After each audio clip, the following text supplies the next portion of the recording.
কবি অপূর্ব দত্তের লেখা কবিতা। মেঘ বলল, কাল ছিল পূর্ণিমা এবং চাঁদ ছিল গোল থালা। মাঝ নদীতে ভাসতে থাকা মেঘকে বলি, পালা। মেঘ বলল, লোকটা কে রে? বলল কিসের জন্যে? আকাশ পাতাল ভাবতে ভাবতে কাল থেকে মেঘ হন্যে। ভাগ্যে ছিল পবন মাঝি, হেসে বলল, আরে পাগল ছাড়া এসব কথা কে আর বলতে পারে? মেঘ বলল, অতই সহজ?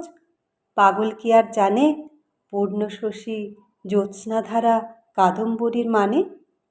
রোমাঞ্চকর দোদুল্যমান স্নিগ্ধ বিমুগ্ধতা, এগুলোর ঠিক অর্থ জানা সে কি মুখের কথা? মাঝি বলল, তাও তো বটে, ভেবে দেখতে হবে তোমায় নিয়ে কাব্য কথা কে লিখেছে কবে। মেঘ বলল, এই কথা তো শুনবে তুমি, শোনো। ঘুণাক্ষরেও চাঁদকে এসব বলো না কক্ষনো।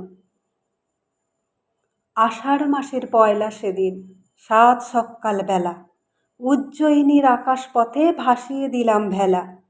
বৃষ্টিদানা গড়িয়ে গেল সস্পে তৃণে গাছে, কুড়িয়ে নিয়ে পৌঁছে দিলাম তন্নি শ্যামার কাছে। দুধের বাটি উল্টে দিয়ে চাঁদটা ছিল ঢেকে।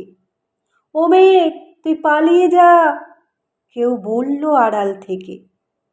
সেদিন থেকেই পালিয়ে বেড়ায় চাঁদের থেকে দূরে, একটা দুটো টুকরো হয়তো যেতেও পারে উড়ে।